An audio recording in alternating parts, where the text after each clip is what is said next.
ಇವತ್ತಿನ ಸಂಚಿಕೆಯಲ್ಲಿ ನೀನಾದೇನ ಸೀರಿಯಲ್ ಏನಾಯಿತು ಅಂತ ಹೇಳ್ತೀನಿ ನೋಡಿ. ಇಲ್ಲಿ ವಿಕ್ರಮ್ ಅವ್ರ ತಂದೆ ವಿಕ್ರಮ್ಗೆ ಬೈತಾ ಇರ್ತಾನೆ, ನನಗೆ ಎಷ್ಟು ಅವಮಾನ ಆಗಿದೆ ಅಂತ ಏನಾದರೂ ಗೊತ್ತಿದೆಯಾ ನಿನಗೆ ಅಂತೇಳಿ.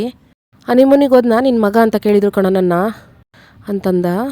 ಏನಾದರೂ ಹೇಳ್ಕೊಳ್ಳಿ ಅಪ್ಪ, ಇದ್ರ ಬಗ್ಗೆ ಎಲ್ಲ ನಾನು ತಲೆ ಕೆಡಿಸ್ಕೊಡಲ್ಲ ಅಂತ ಹೇಳ್ತಾನೆ ವಿಕ್ರಮ್ಮು. ಹೌದಪ್ಪ, ನೀನು ಯಾಕೆ ತಲೆ ಕೆಡಿಸ್ಕೊಂತೀಯಾ? ಕೆಡಿಸ್ಕೋಬೇಕಾಗಿರೋದು ನಾನು ತಾನೇ. ಇಂಥ ಪ್ರೇಮ್ ರೋಗ ಬರುತ್ತೆ ಅಂತ ನನಗೇನಾದರೂ ಮೊದಲೇ ಗೊತ್ತಿದ್ರೆ ನೀವು ಹುಟ್ಟುವಾಗಲೇ ನಿನ್ನ ಸಾಯಿಸ್ಬಿಡ್ತಿದ್ದೆ ಅಂತಾನೆ ವಿಕ್ರಮ್ ಅವರಪ್ಪ. ಇಲ್ಲಿ ನೋಡಿದ್ರೆ ನಮ್ಮ ಮಾನ ಮರ್ಯಾದೆಲ್ಲ ಹೋಯ್ತು, ನೀನು ನೋಡಿದ್ರೆ ಆ ಹುಡುಗಿ ಜೊತೆ ಲಲ್ಲ ಹುಡ್ಕೊಂಡು ಟೈಮ್ ಪಾಸ್ ಮಾಡ್ತಿದ್ಯಾ ಅಂತೇಳಿ ಬೈತಾರೆ ಇಬ್ಬರು. ಹೆಂಗೆ ಸಿಲ್ದಿದ್ದ ಮನೆಗೆ ಯಾವಾಗ ಅವಳು ನುಗ್ಗಿದ್ಲು ಅವತ್ತೇ ಈ ಮನೆ ಮರ್ಯಾದೆಯೆಲ್ಲ ಹಾಳಾಗೋಯ್ತು ಅಂತೇಳಿ ಬೈತಿರ್ತಾನೆ ವಿಕ್ರಮ್ನವರಪ್ಪ. ಏನಪ್ಪ ನೀನು ಎಲ್ಲದೂ ನನಗೆ ಬೈತೀಯ, ನಾನೇನು ಇನ್ವಿಟೇಷನ್ ಕೊಟ್ಟಿದ್ದೆ ಅವಳಿಗೆ ಬಾ ಅಂತೇಳಿ ಅಂದಿದ್ದಕ್ಕೆ, ಹ್ಞೂನಪ್ಪ ನೀನೇನು ಇನ್ವಿಟೇಷನ್ ಕೊಟ್ಟಿಲ್ಲ ಪಾಪ, ಅವಳಾಗೆ ಬಂದು ನಮ್ಮ ಮನೆಗೆ ಅಂತೇಳಿ ಬೈತಾನೆ. ನೀನೇನಾದರೂ ಅವಳಿಗೆ ತಾಳಿ ಒಂದು ಕಟ್ಟಿದಂಗೆ ಇದ್ದಿದ್ರೆ ಅವಳನ್ನ ಬಾಗ್ಲಲ್ಲೇ ನಿಲ್ಲಿಸಿ ಸಿಗದು ತೋರಣ ಕಟ್ಬಿಡ್ತಿದ್ದೆ ಅಂತೇಳಿ ಬೈತಿರ್ತಾನೆ ಅವರಪ್ಪ. ಇಲ್ಲಿ ಈ ಥರ ಎಲ್ಲ ಪ್ರಾಬ್ಲಮ್ ಆಗುತ್ತೆ ಅಂತ ಗೊತ್ತಿರಲಿಲ್ಲ ಅಪ್ಪ, ಅದರಲ್ಲೂ ಈ ರೀತಿ ಸ್ಪ್ರೆಡ್ ಆಗುತ್ತೆ ಈ ವಿಷಯ ಅಂತ ನನಗೆ ಗೊತ್ತಿರಲಿಲ್ಲ ಕಣಪ್ಪ ಅಂತ ಹೇಳ್ತಾನೆ ವಿಕ್ರಮ್ಮು.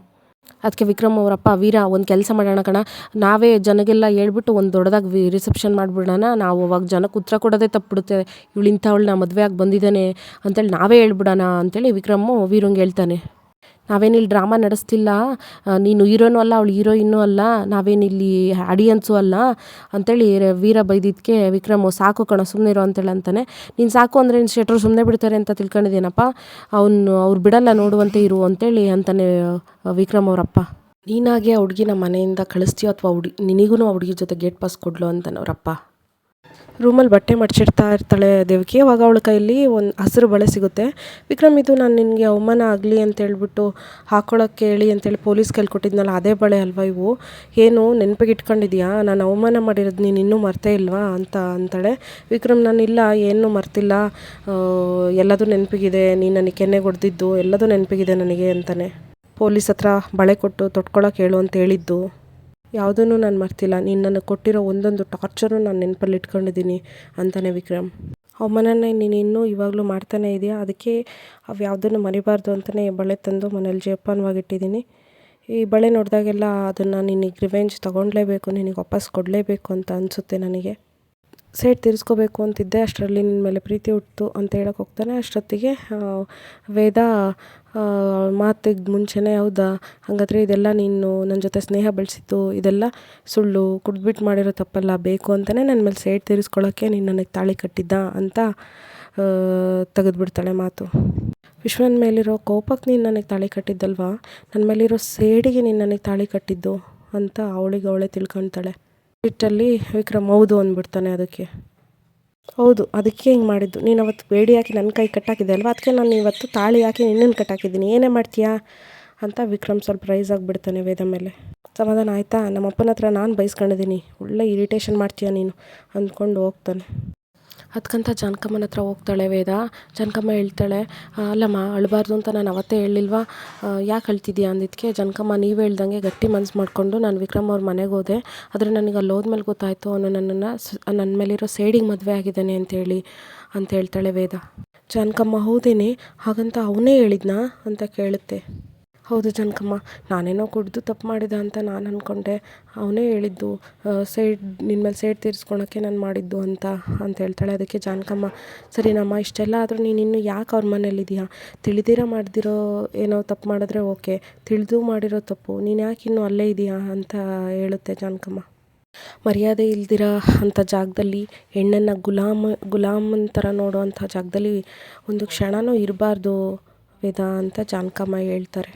ಅವನಿಗೆ ನಿನ್ನ ಗಂಡ ಆಗೋ ಯೋಗ್ಯತೆಯೇ ಇಲ್ಲ ವೇದ ಅಂತ ಹೇಳುತ್ತೆ ಜಾನಕಮ್ಮ. ಅವನ್ನ ಬಿಟ್ಟು ನೀನು ಮನೆಯಿಂದ ಆಚೆ ಬಾ ಅಂತ ಹೇಳ್ಕೊಡ್ತಾರೆ.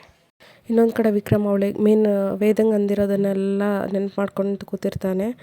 ಬೇಜಾರು ಮಾಡಿಕೊಂಡು ಅಲ್ಲಿಗೆ ಅವ್ನ ತಮ್ಮಂದ್ರಿಬ್ರು ಬಂದು, ಯಾಕೆ ಕಣ ಕುಡಿಯೋದಾದರೆ ಟನ್ಗಟ್ಟಲೆ ಕುಡಿದು ಬಿಡು, ಅಳೋದಾದ್ರೆ ಲೀಟ್ರ್ಗಟ್ಟಲೆ ಹತ್ತು ಬಿಡು, ಯಾಕೆ ಸುಮ್ಮನೆ ಇಷ್ಟೊಂದು ಬೇಜಾರು ಮಾಡ್ಕೊಂಡು ಕೂತಿದ್ದೀಯಾ ಅಂತೇಳಿ ಅಂದಾಗ, ನನಗೆ ಗೊತ್ತು ಬಿಡು ಅಣ್ಣ ಯಾಕೆ ಬೇಜಾರಾಗಿದ್ದಾನೆ, ಯಾಕೆ ಅಂತ ಕೇಳಿದ್ದಕ್ಕೆ, ಅದಕ್ಕೆ ಮನೆ ಬಿಟ್ಟು ಹೊರ್ಟೋಗ್ಬಿಟ್ಲು ಅಣ್ಣ ಅಂತೇಳಿ ಅಂತಾನೆ. ಇನ್ನೂ ಬೇತಾಳ ಮನೆ ಬಿಟ್ಟು ಹೊರ್ಟೋದ್ಲಾ ಅಂತ ವಿಕ್ರಮ್ ಸಡನ್ನಾಗಿ ಎದ್ದುಬಿಡ್ತಾನೆ. ನಿಜ ಹೇಳ್ರೋ, ಎಲ್ಲೋದ್ಲು, ಮನೆ ಬಿಟ್ಟು ಹೋದ್ಲಾ ಅಂತ ಕೇಳಿದಾಗ, ಇಲ್ಲಣ್ಣ ದೇವಸ್ಥಾನಕ್ಕೆ ಹೋಗ್ತೀನಿ ಅಂತ ಹೋದ್ರು, ಮೊದಲು ಅವಳಿಗೆ ಫೋನ್ ಮಾಡು ಅದಕ್ಕೆ ಅಂತಂದರೆ, ಸುಮ್ಮನೆ ಇವರೇ ಕಾಡಿಸ್ತಿರ್ತಾರೆ ಅವ್ರ ಅಣ್ಣನ, ಹೋದರೆ ಹೋಗಲಿ ಬಿಡು, ನಿನಗೇನು ಅದಕ್ಕಿಂತ ಟಾರ್ಚರ್ ಅಷ್ಟೇ ಅಲ್ವಾ ಅಂತ ಹೇಳ್ಬಿಟ್ಟು ಅವಾಗ ವಿಕ್ರಮ್ ನಿಮ್ಮ ಅತ್ತಿಗೆನ ಕರ್ಕೊಂಬರ್ತೀನಿ, ಅವಳೇನಾದರೂ ಇಲ್ಲಿಗೆ ಬಂದರೆ ಫೋನ್ ಮಾಡಿ ಅಂತ ಹೇಳೋಗ್ತಾರೆ. ನಗ್ತಿರ್ತಾರೆ ಇವರು. ನೋಡು ಅಣ್ಣಂಗೆ ಅತ್ತಿಗೆ ಮೇಲೆ ಎಷ್ಟೊಂದು ಡವ್, ಎಷ್ಟೊಂದು ಪ್ರೀತಿ ಇದ್ರೂ ಸುಮ್ಮನೆ ಪ್ರೀತಿ ಇಲ್ದಿರೋ ಥರ ಡವ್ ಮಾಡ್ತಾನೆ ಅಂತ. ಇಲ್ಲಿ ವೇದ ಅಜ್ಜಿ ಹತ್ರ ನಾನು ಆ ಮನೆ ಬಿಟ್ಟು ಬರೋಕ್ಕೆ ತುಂಬ ಪ್ರಯತ್ನ ಪಟ್ಟೆ, ಆದರೆ ಯಾಕೆ ಏನು ಅಂತ ಗೊತ್ತಾಗ್ತಿಲ್ಲ, ಅದು ಏನೋ ನನ್ನನ್ನು ತಡೀತಿದೆ ಅಲ್ಲಿಂದ ಬಿಟ್ಟೋಗೋಕ್ಕೆ ಅಂತ ಹೇಳ್ತಿರ್ತಾಳೆ. ಒಂದು ಹೆಣ್ಣು ಸೋತು ಸುಮ್ಮನಾದರೆ ಗಂಡಿನ ಆರ್ಭಟ ನಿಲ್ಲಲ್ಲ ವೇದ. ನೀನು ಆ ದೇವಕಿಗೆ ಸವಾಲು ಹಾಕಿ ಆ ಮನೆ ಬಿಟ್ಟು ಬಂದವಳು, ಈಗ ಅವಳೆದ್ರಿಗೇ ಸೋತು ಸುಣ್ಣವಾಗಿ ಹೋಗ್ತೀಯಾ, ನೀನು ಗೆದ್ದು ತೋರಿಸ್ಬೇಕು ಅಂತ ಹೇಳ್ಬಿಟ್ಟು ಜಾನಕಮ್ಮ ವೇದಂಗೆ ಸ್ವಲ್ಪ ಉಪದೇಶ ಮಾಡ್ತಾ ಇರ್ತಾರೆ. ನೋಡು ವೇದ, ನೀನು ಗಟ್ಟಿಯಾಗಿ ಎದುರು ನಿಂತು ಎಲ್ಲರನ್ನೂ ಎದುರಿಸಿದ್ರೆ ಎಲ್ಲರೂ ಹೆದರ್ಕೊಂತಾರೆ ವೇದ ಅಂತ ಜಾನಕಮ್ಮ ಹೇಳ್ತಾರೆ.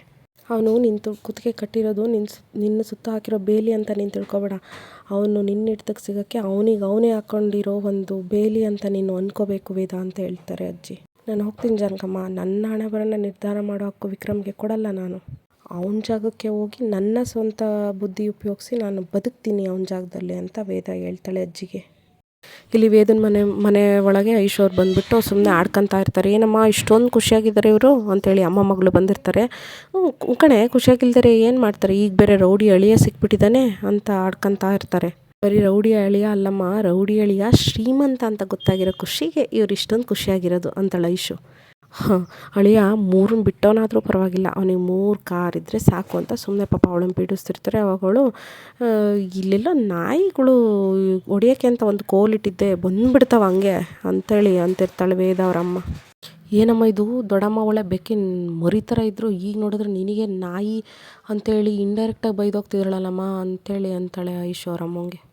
ಅಲ್ಲಮ್ಮ ನೀನೇನೋ ಪ್ಲ್ಯಾನ್ ಮಾಡಿದ್ದೀನಿ ಅಂತ ಹೇಳ್ತಿದ್ದೆ, ಆ ವೇದ ಆ ಮನೆ ಬಿಟ್ಟು ಬರೋ ಥರ, ಮತ್ತು ಏನು ವೇದ ಬರಲೇ ಇಲ್ಲ ಅಂತಾಳೆ ಐಶು. ಅವಳು ಬಂದೇ ಬರ್ತಾಳೆ, ನೀನೇ ಅದ್ರ ಬಗ್ಗೆ ತಲೆ ಕೆಡಿಸ್ಕೊಬೇಡ ಅಂತೇಳಿ ಅಂತಾಳೆ. ಈ ಕಡೆ ವಿಕ್ರಮು ವೇದನ ಹುಡುಕ್ತಾ ಇರ್ತಾನೆ. ಅಲ್ಲಿ ವೇದನ ನೋಡ್ಬಿಡ್ತಾನೆ. ಏಯ್ ಬೇದಾಳ, ಯಾಕೆ ಮನೆ ಬಿಟ್ಟು ಬಂದೆ ಅಂತ ಬೈತಿರ್ತಾನೆ ವಿಕ್ರಮು. ನನ್ನ ಇಷ್ಟ, ನೀನೇನು ಕೇಳೋದು ಅಂತಾಳೆ ವೇದ.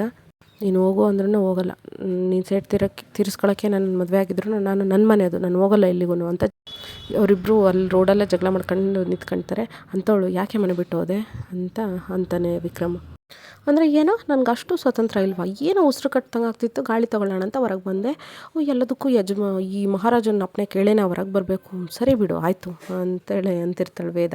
ಸರಿ ಬಾ ಮನೆಗೆ ಹೋಗೋಣ ಅಂದರೆ ನಾನೇ ಬರಬೇಕು, ನಾನು ಇಷ್ಟ, ನಾನು ಇಲ್ಲೇ ಇರ್ತೀನಿ ಅಂತಿರ್ತಾಳೆ. ಸರಿ ಇಲ್ಲೇ ಇರೋ ಅಂದಿದ ತಕ್ಷಣ ನಾನೇ ಇಲ್ಲೇ ಇರಬೇಕು, ನನ್ನ ಮನೆ ಅದು, ನಾನು ಹೋಗ್ತೀನಿ ಅಂತ ಸುಮ್ಮನೆ ಆಟ ಮಾಡ್ಕೊಂಡು ಇಬ್ಬರು ಜಗಳ ಮಾಡ್ತಾ ಇರ್ತಾರೆ.